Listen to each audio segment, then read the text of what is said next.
576. That is the number of volcanic earthquakes recorded at Mount Pelée in just 1 week. 1 week, guys. And I have to say, when I saw this number, I looked at it twice. Because the week before that, 17 earthquakes. The week before that, 3. And now in a single 7-day window, minus 576. That jump is not normal background noise. That is the mountain speaking. If you know the history of this volcano, and I'm going to make sure you do by the end of this video, to jump should make the hairs stand up on the back of your neck, because Mount Pelée is not just any volcano. It is the volcano that in a single morning wiped an entire city off the face of the earth. 30,000 people gone in minutes. And right now, as we speak today, April 18th, 2026, that mountain is shaking again. So let's talk about what is actually happening. Between April 10th and April 17th, 2026, the OVSM, that is the Volcanological and Seismological Observatory of Martinique, recorded 576 volcanic earthquakes. Among them, 568 were shallow volcano-tectonic earthquakes. The largest had a magnitude of 2.51. These earthquakes are located at depths between 0.8 and 3.8 kilometers below the summit of the volcano. Let me put that in context. 0.8 to 3.8 kilometers below the summit. That is not deep in the mantle. That is not far away. That is close, extremely close to the surface. And shallow volcano-tectonic earthquakes. What does that mean exactly? Let me explain this simply. The volcanic edifice, the body of the mountain itself, is cracking. Microfractures. Tiny breaks in the rock, happening again and again and again. 576 times in 7 days. That is 82 fractures per day. More than 3 per hour. Every single hour, day and night, that mountain is cracking. And further down in this video, I am going to explain why that specific pattern, shallow, repetitive, microfracturing, is one of the most important warning signs volcanologists watch for. But first, I need to tell you the context, because this did not start this week. Multi-parameter volcanic unrest has been recorded since April 2019 on Montigny Pelée. 7 years. This volcano has been restless for 7 years. That restlessness has been building, not fading. In April 2019, volcanic seismicity appeared at depth more than 10 kilometers below sea level. This was the first seismicity of this type recorded at Mount Pelée in years. Then in December 2020, the alert level was raised. Yellow alert. Then the vegetation started dying. Trees, actual trees and plants on the upper flank of the volcano, browning, dying, falling over. Not from disease. A field expedition in February 2021 confirmed that the vegetation damage was associated with elevated levels of diffuse, passive soil degassing of carbon dioxide from the ground. Carbon dioxide seeping invisibly through the soil, killing everything above it. And the CO2 concentrations they measured? Up to 7,800 parts per million, well above baseline values of around 400 parts per million, nearly 20 times higher than normal. CO2 coming from the ground, no fumaroles, no visible steam, just invisible gas rising through the rock. Silently killing the vegetation, silently signaling what is building below. Before we go deeper, if you're finding this important, give this video a like and a hype right now. Share it with someone who doesn't know about this. It costs you nothing, and it helps this channel enormously. Thank you. Now, where is this volcano? Because I want to make sure you understand exactly why this matters beyond Martinique. Mount Pelée sits on the island of Martinique. French Caribbean, a beautiful tropical island, paradise by most definitions. It is an overseas region of France, which means the people living in its shadow are French citizens. And how many people live there today? Martinique has a population of around 350,000 people. In Saint-Pierre, the city that was obliterated in 1902, sits directly at the foot of this mountain. It has been rebuilt. People live there again. They have cafes, shops, a harbor. Life has returned to the city that was once called the Paris of the Caribbean, and the mountain above it is shaking 576 times a week. Now I want to take you back to 1902, because you need to understand what happened there. It's not as ancient history, but as a warning that this mountain has already issued once and ignored signs before it did. May 8th, 1902, 8 o'clock in the morning. The upper mountainside ripped open, and a dense black cloud shot out horizontally. Not upward. Horizontally. Directly towards Saint-Pierre. That cloud, it was not smoke. At. It was a pyroclastic surge. At. A ground-hugging, superheated avalanche of gas and rock and ash, moving at hurricane speed. The temperature inside that cloud, estimated at several hundred degrees Celsius, it reached the city in under 2 minutes. 30,000 people. Dead. Almost instantly. And here's the thing that haunts me most about that story. The newspapers still claimed the city was safe. Governor Louis and his wife stayed in the city. The governor stayed because the authorities had told people there was nothing to worry about. There had been warnings for weeks. As early as the 2nd of May, the mountain had produced loud explosions, earthquakes, and a massive pillar of dense black smoke. Farm animals started dying from hunger and thirst as their sources of water and food were contaminated with ash. Animals dying, ash covering the island. Rivers of mud sweeping down the flanks. On the 5th of May, a mudflow swept down a river on the southwest flank of the volcano, destroying a sugar mill. The massive flow buried about 150 people and generated a series of 3 tsunamis as it hit the sea. Tsunamis.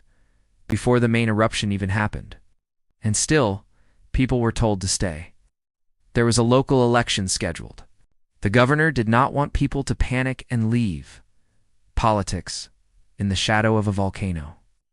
That was May 8, 1902, and now it is April 2026, and the mountain is shaking again. So let me now explain what these 576 earthquakes actually mean scientifically, because this is the heart of it. Volcano tectonic earthquakes, the type that make up 568 of those 576. Events are caused by movement along faults within the volcanic edifice. They are tiny fractures, the rock literally cracking under stress. And here is why they matter so much. When magmatic fluids rise, that is, when gas or hydrothermal fluid from the deeper magmatic system pushes upward, the pressure changes. The rock cannot accommodate that pressure without breaking. So it fractures. Each fracture is a tiny earthquake. And the more fractures you get, the more the system is being stressed from below.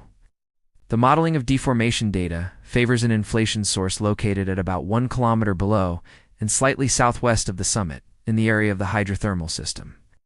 1 kilometer, a shallow inflation source. The mountain is swelling. Not dramatically, not catastrophically yet, but measurably. And what is pushing it up?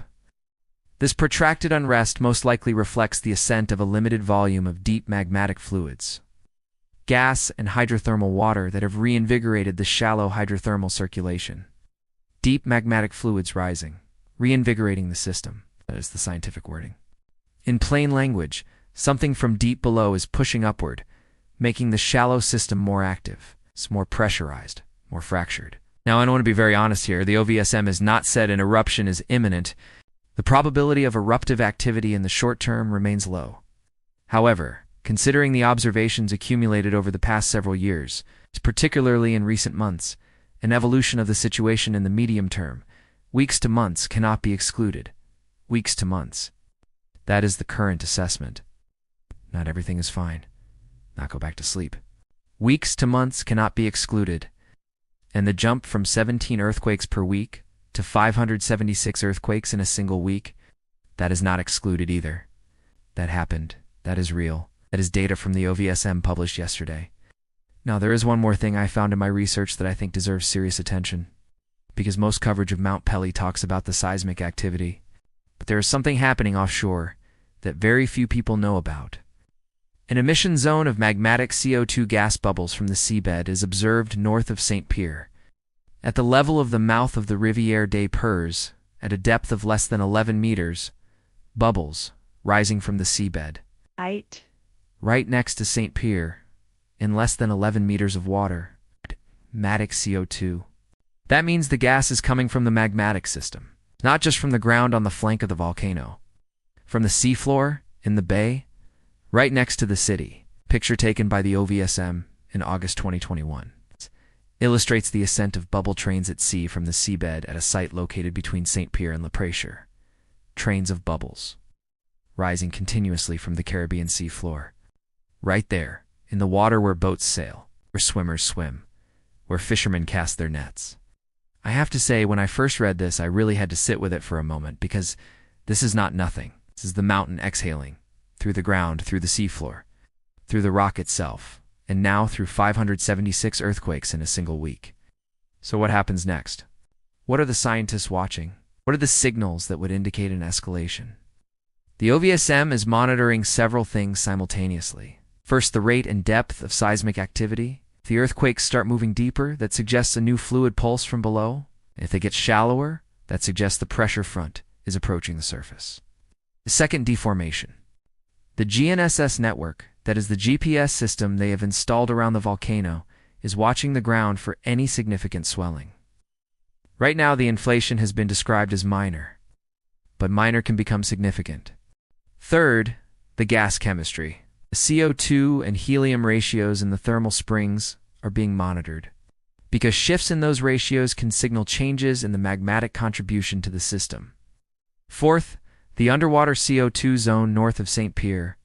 They are measuring pH, temperature, and flow rate at that site. Because if that zone grows, if more gas is venting from the seafloor, that tells scientists the system is becoming more active at depth. And fifth, the vegetation. Satellite imagery of the dead and dying zones on the upper flank. New zones appeared in early 2024. They are still being monitored. And I have to ask the question that I think everyone watching this is already thinking. Would they evacuate in time? If this volcano decided, as it did in 1902, to move from unrest to eruption in a matter of hours or days? In 1902, the answer was no. They didn't evacuate, because the authorities said it was safe. Today, Martinique has a modern civil protection system. The OVSM has monitoring infrastructure. There is a 4-level alert system in place. The alert is currently at yellow, level 2 of 4. That is restless. Not eruption imminent, but not normal either. And the jump this week from 17 to 576 earthquakes? That is the kind of move that gets scientists sitting very straight in their chairs. As of April 17th, and during the last 4 weeks, the OVSM recorded a total of 735 volcanic earthquakes, an average of 183 to 184 per week. But that weekly average is now completely blown apart, because 576 of those 735 came in just the last 7 days. 1 week, dominating the entire 4-week total. This is a pattern shift. This is a step change. Whether it leads to something bigger, or whether it quiets down again, no scientist in the world can tell you with certainty right now. What they can tell you is this: Mount Pelée is not the volcano it was in 2018, or 2015, or 2010, since 2019. Deep seismicity, shallow seismicity, ground swelling, dying vegetation, CO2 through the soil, CO2 bubbling from the seafloor, and now 576 earthquakes in 1 week. This system is alive in a way it has not been in a very long time. And it sits above a city, rebuilt city. A beautiful city of cafes and boats and people living their lives on the Caribbean. Right at the foot of the mountain that once killed 30,000 of their ancestors in 8 minutes. I'm watching this closely, guys. We'll be on the pulse of this for you. If the numbers change, if the alert level moves, if the OVSM issues a new statement, I will cover it. Make sure you subscribe and click the notification bell, because this is not a story that ends this week. If you want to support the channel, the link is in the description. No brand deals, no sponsors. You know how I feel about that. Just coffee. And the next video on the end screen? Watch it. It covers another volcano sitting in a densely populated area that most people have completely stopped worrying about. You'll want to see that. Stay safe, guys. Be aware. Look around you. Look up. Bye-bye.